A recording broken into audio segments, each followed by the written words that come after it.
It's This Week in Creationism, episode number 40. I'm your host, Joel Duff, and I take a look at some of the recent headlines in the world of creationism.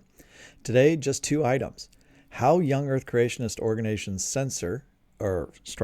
curate their comments, and an observation that I have made looking at a couple different organizations, or having followed a bunch of organizations for a long period of time. And my observation is that it appears that there's many fewer young Earth creationist events. And I'm wondering, are young Earth creationist events on the decline? Or is this simply still a COVID sort of slump that they're going through? Let's talk about that coming up.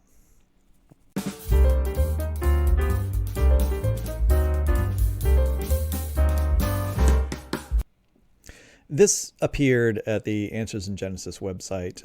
It's about 2 weeks ago now. Is more interaction a good thing? Why we sometimes restrict comments. I'll rephrase that. Why we most of the time restrict comments. Certainly on their website, they don't allow comments on articles, right? There's really nowhere you can respond to any blogs or articles that are posted on the Answers in Genesis website. Now they do have, if you have a question, there's a forum where you can go and ask your question. I shouldn't say it's not a forum. It's a feedback link, right, where you can send some kind of response, and once in a while they might write an article in response to someone's questions. That's a pretty rare thing. Mostly what they're going to do is they have a response thing where it just takes you to, look in Answers book number 3, chapter 5, or, we've already answered all these questions because of, it's Answers in Genesis. They already have all the answers to all the questions. They don't need to respond personally to these things. CMI, Christian Creation Ministries International, they are probably the best in terms of at the bottom of each one of the articles they post. There'll be a place where users can respond, and those responses don't automatically go up on the website. They get moderated, so if somebody looks at them and if they deem them interesting, then they'll post them, and they usually post them when they make a response to them. So if there's some sort of sharp criticism, they will either not post it or they'll post it, but they have their response with it. ICR doesn't have any responses on their website either. All right, then when you're talking about social media, and that's really what this article is going to be about, is the social media response and how they do moderation there. Because, of course, if they're on Facebook, Twitter, and so forth, they're going to get a lot of responses, and they do, right? I mean, Ken Ham, Answers in Genesis, can receive literally hundreds of comments to some of their posts. So what do they do in that case? Here we say at AIG, we sometimes ask why we don't have open comments on our articles. So here referring to on their website, yes, they don't have open comments there. They don't have any kind of comments there on their articles. Sometimes people who disagree with us will accuse us of not being able to deal with the interaction from our critics. And of course, there are those who will say that, yes, because you don't have responses there, any way for me to respond. You're simply shielding your audience from the responses. You don't want them to see those responses. I think that there's understandable reasons why sites like Answers in Genesis and many other types of ministries don't have comment sections on their articles. But let's just see what Answers in Genesis says. What is their rationale for not having a comment section on their articles? There are several good reasons AIG doesn't have open comments on our website. First, many of our articles are viewed by families, and often comments are not family friendly.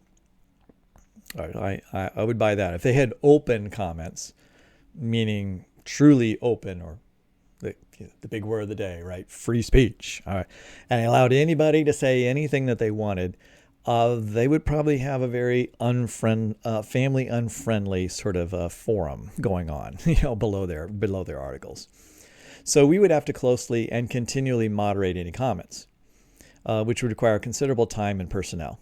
All right. Well, that's assuming you had open comments in the sense of, hey, I typed this in and I've hit enter and it just appears there. You can have moderated comments. That's what I have in my blog, right? I have an intermediate setting where if you have commented many, many times on my blog, and you're a rational person, and your comments are helpful, even if they're critical, then you become somebody who's a preferred commenter, and your comments will go up immediately. They don't go through moderation. But if you're a brand new commenter who's never commented on my blog before, then it holds, the blog software, WordPress, will hold that particular comment in order for me to look at it first and then approve it. And I try to do that fairly quickly, approve a comment so it'll go up on the web page. But at least I get a chance to see it first to make sure there's not material or content that I say that I don't allow in the comment sections. Particular types of language, particular types of abuse, and other forms of, and I have a written policy for what I will accept in terms of comments on the site.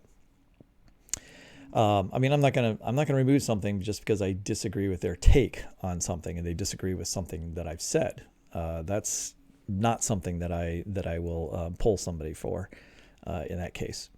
Well, anyway, back to this. So I totally understandable. They wouldn't just have like open comments. And so if you don't have open comments, you're going to have some form of moderation. Moderation takes some time. I'd say they probably have plenty of staff in order to do this.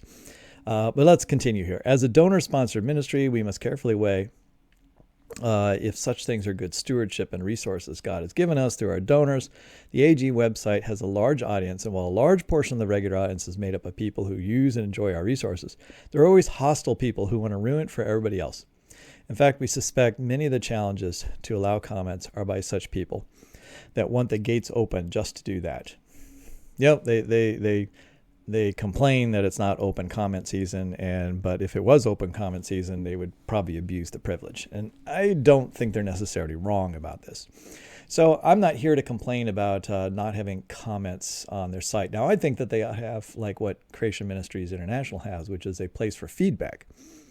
You post your feedback, it goes to them, there's no promise it's going to appear on the page, but there's a chance that somebody might respond to it and respond to it. And that also forces you to be more serious about the feedback you give.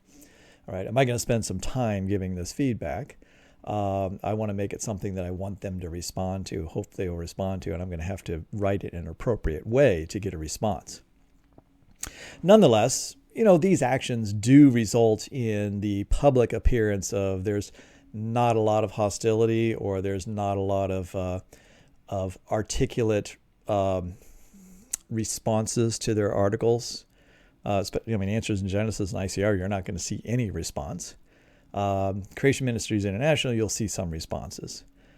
But all this is it is what it is. And I'm not going to complain too much about this. But let me talk about the social media response they have. This just gives me an excuse to talk about social media again. Like I said before, Answers in Genesis has a huge number of comments that come through social media, Twitter, Facebook, and so forth. And Ken Ham and others, they do moderate those for abusive language and so forth. But I also would say that they also remove posts that they don't like. All right, that there is moderation of content as well. And I think they would like to say that moderation of content is for egregious behavior, but I happen to know that's not really the case. If somebody makes a particularly good point, often I find that sometimes those comments disappear.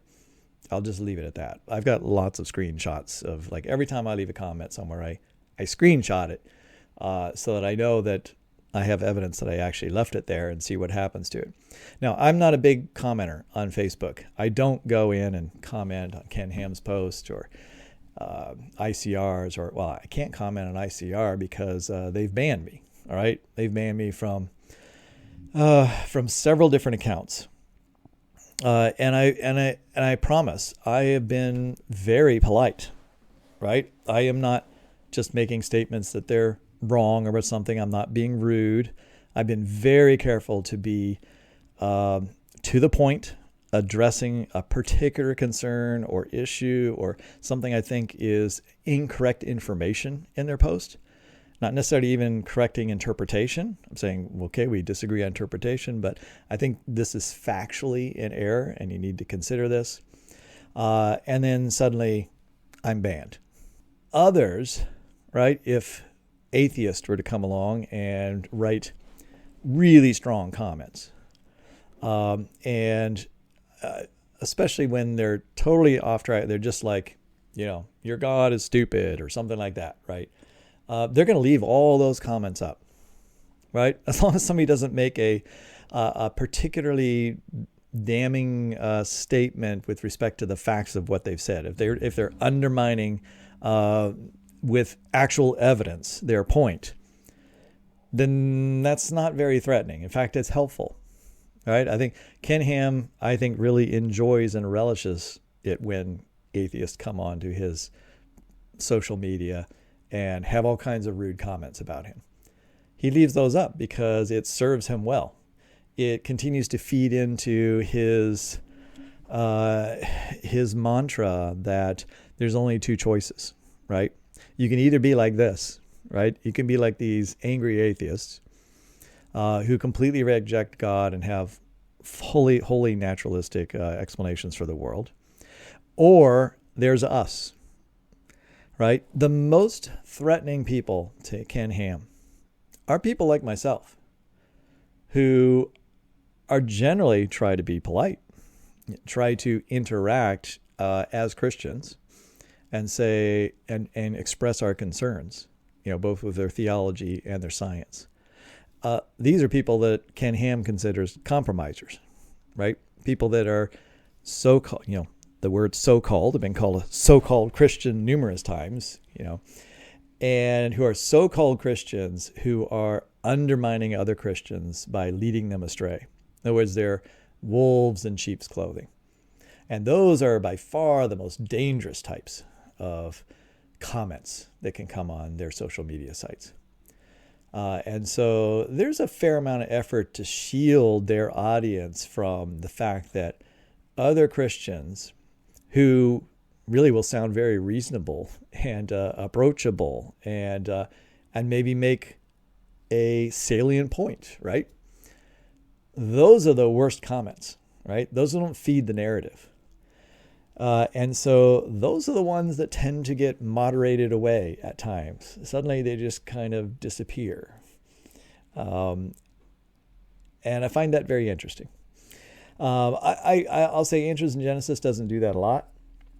ICR in the past has had a bit of a reputation for doing that at times, particular people on that site. Okay, I'm rambling. I'm not sure I made any, significant point here. There's a lot of variety among our creationist organizations and their approaches to commenting, both on social media and on their websites. And I think they struggle with it just like everybody. Every social media site struggles with like the amount of moderation and how to deal with it. I've had to think about it a lot for my own blog because I've had some bad actors who have shown up to accost the blog in different ways, and I want to be open. I want to allow everyone to have their voice, but if I respond and there's just completely unreasonable responses to that, and it's very clear that somebody just has an agenda, then at some point I have to break off that conversation and discourage that person from being, coming to my blog. And typically these folks are ones that are known entities within the community of science-faith discussions. In other words, they've probably been, I know several people who I have had to restrict from my comment section. And often I reach the point of restricting them because I'm kind of their last chance, right? They've squandered their opportunity on many other places. And all kinds of discussion boards, and essentially been thrown off for their behavior. And then they're looking for some place, somewhere where they get a chance to express their views, but they just can't find a way to do it in an appropriate fashion. And so I have to do the same thing other places do. In fact, I often do research on individuals to see how they've behaved at other locations as sort of my own, as I'm taking kind of a scientific approach. It's just something that I am upset about, and I'm like emotionally upset because somebody is arguing with me and I don't like what they're saying. Although I don't really get very upset very often. This takes a lot to get me upset. A lot of things can be said about me before my heart rate goes up at all. Maybe that's just because I'm used to it. But I don't want it to just be personal, right? I take a bit of a scientific approach to it in the sense that I would research that individual's ID or whatever, see what their interactions with others are like in order to say, look, this isn't just our interaction. I see you have the same issues with other people. And that feeds into my decision-making process. But enough about my decision-making process. Let's get to the other item of the day. Here's something else. I have for many, many years, watched young earth creationist websites, the primary three, Answers in Genesis, ICR, CMI. And I'm usually always looking to see where they're speaking, and I'm interested in whether they're speaking anywhere near me, because if it's within 50 miles, sometimes more, depending on the speaker. But if it's within 50 miles, I usually know who might be speaking in the general Northeast Ohio area. And I will make some effort to go hear them talk. And so, it's good to hear people live. You can read articles, you can watch YouTube videos and so forth, but the live experience is very different, especially when you get to engage in hearing the Q&A session.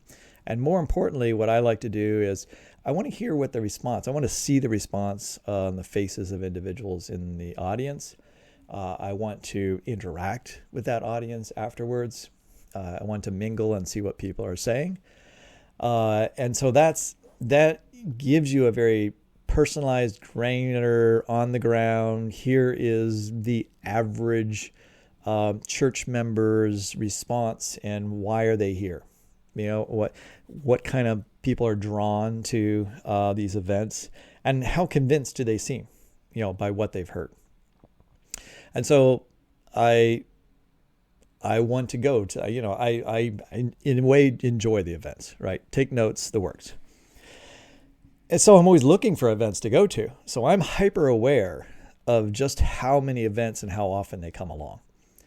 And I understand, the pandemic just brought the whole young earth creationist speaking event tour thing to a halting, crashing halt in 2020. But it's not like young earth creationists are all that afraid of COVID. So now that COVID is certainly in their mind, and Ken Ham and other mind, it's over, right? There's nothing that needs to be held up or stopped or considered with respect to COVID in going out and giving talks now.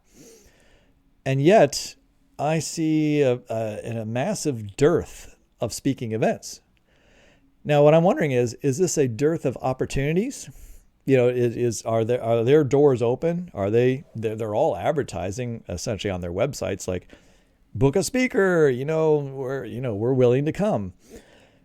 So I don't think it's not that Answers in Genesis isn't trying, and these other organizations, but I'm not sure. Or is it just that nobody's asking anymore? Maybe that's a COVID response that still lingers within churches. They're not ready to have these kind of conferences yet. I just don't think that's the case. I think that most would be itching to do something like that. But of course, if you're going to have a conference, you have a lot of choices of topics. And so the question in my mind is, and I'm grappling with is this a reduced interest overall in the creation evolution sort of discussion? Is this a reduced interest in young earth creationism specifically? But so here we are, Institute for Creation Research. I've got a bunch of people that are capable of going out to speak. They have open invitations, right, to book a speaker. And yet, really, for about the next 6 months, they got nothing going on. And they haven't had much going on for quite a while. They've got several events in Texas, but that's right around where they're at. So it's local churches. And typically I would see Institute for Creation Research talks going on in Montana and California, and then probably in the South. All right, you'd have a variety of different ones, and a little bit going in the Northeast, but generally their hot spots are going to be Texas, Oklahoma, Deep South, up into the Carolinas, and then California and sort of the Montana area, Montana, Idaho. I'm just not seeing anything. There's like nothing to go to. And there's nothing in Ohio, all right, forever. I haven't seen an ICR speaker come close to my area since 2020. So then I'm looking at Answers in Genesis. What's going on there? And when I go to their site, unfortunately, I don't have a map, so I can't show you the map of like where all their talks are. I kind of wonder whether they got rid of the map because it would look kind of pathetic, because it's just hard to get anything going on with Answers in Genesis either. And they have a huge stable of speakers. Nathaniel Jeans has got nothing on his plate. I can't see that he has anything scheduled. Brian Osborne, he's somebody who would be giving talks like every other weekend before COVID. I mean, I would say there was something somewhere every single weekend, 45 weekends out of the year, and often multiple ones, right? You might have 3 speakers going to one location for a big conference, but you might have another speaker going to some local church or somewhere else. Now what do we have? We've got, November 6th, that's coming up, but that's Simon Turpin. Well, he runs the Answers in Genesis in England, so they're actually advertising the one in Great Britain. And then you've got Ken Ham is going to New Jersey to give a talk on the 12th. But then you've got November 25th. This is all that's happening in November. And that, again, is in Great Britain. So you have one event in the U.S., one speaking event, other than what's at the Creation Museum and the Ark Encounter. And maybe that's a little bit of a shift of emphasis. Like, we're just going to give lots of talks here and have people come to us. And then you go into December. Again, that's Great Britain. On the 4th, that's Great Britain. On the 11th, that's in Great Britain. And then finally, you have to get all the way to January 22nd. In other words, nothing in the month of December for Answers in Genesis, United States.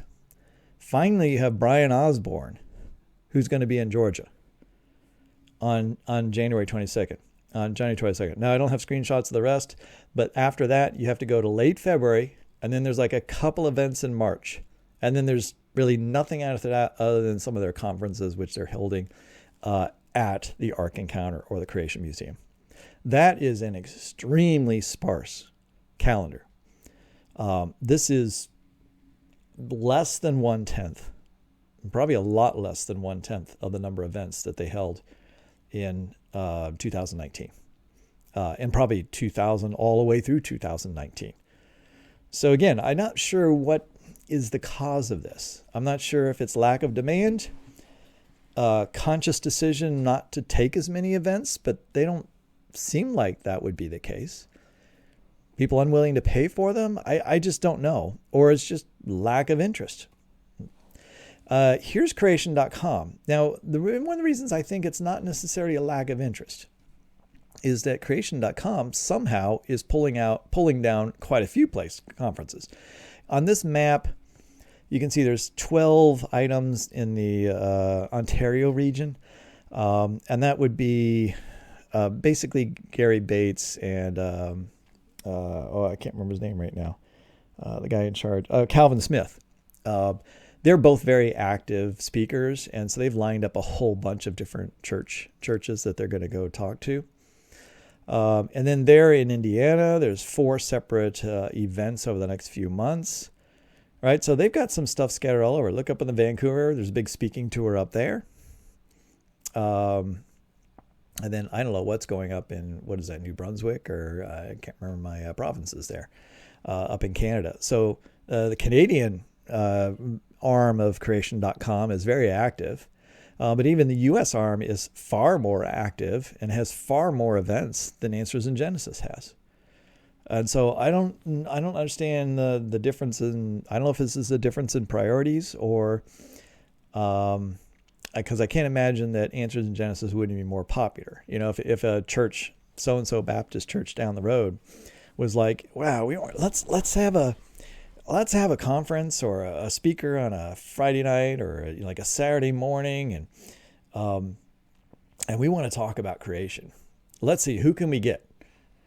I mean, you're going to go to Answers in Genesis first, right? Because you're going to draw the biggest audience with them. They had the most name recognition, and you're going to get, well, first you're going to ask for Ken Ham, and then you're going to find out Ken Ham's kind of expensive, and we're not a very big church, so we can't afford Ken Ham. Or he's going to say his schedule is full and he can't do it, because I think he is cutting back overall on his travel and his events, no matter how much somebody wants to pay him. But nonetheless, you could have a lesser speaker, but they still have speakers that are known and have been speaking for a long time. And you would have the name with it, right? Answers in Genesis. And you know that it also comes with, hey, big book table, lots of Answers in Genesis material, homeschool stuff. You know, I mean, they're going to have the goods when they come. Whereas Creation Ministries International, or ICR, sort of has a historical name. They can probably use their name to some extent.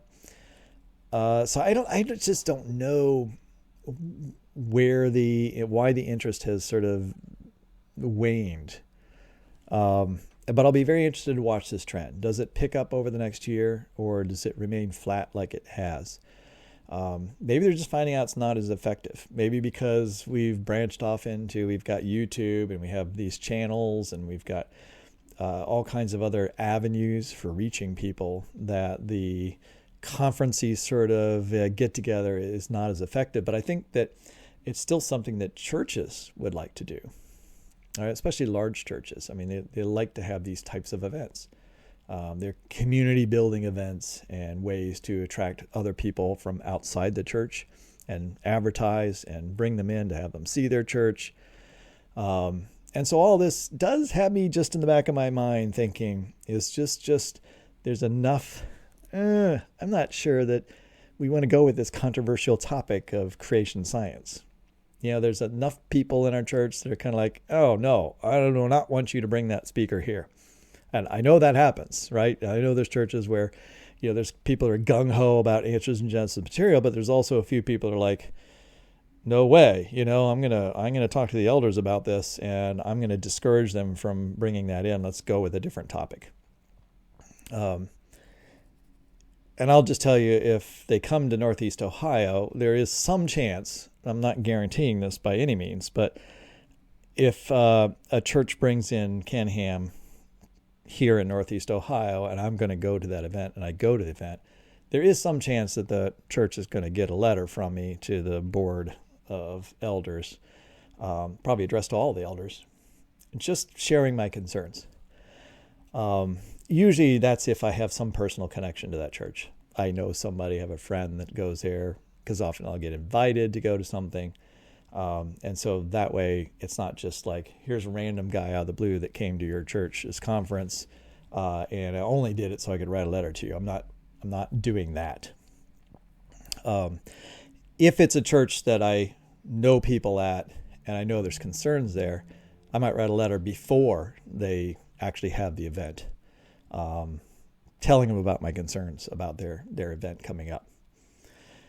And, I'd expect Ken Ham probably does the same thing, right? He's warning churches about buy a logo speakers or reasons to believe speakers and so forth, and warning churches not to bring those particular speakers in. All right, it's just a trend to watch. I'll be definitely watching it, and if something changes, I'll mention it here on This Week in Creationism. Anyway, that's all I've got for today, just those two things. I'll be back soon. I've got a collection of other articles that I want to talk about, but I'm trying to keep my This Week in Creationism episodes just a little bit shorter, and not, the 1 hour and 15-minute rambles that they had ballooned up into. So to prevent this one from going any longer, I better just say thanks for listening. Hit like, subscribe, and we'll talk to you later. Bye-bye.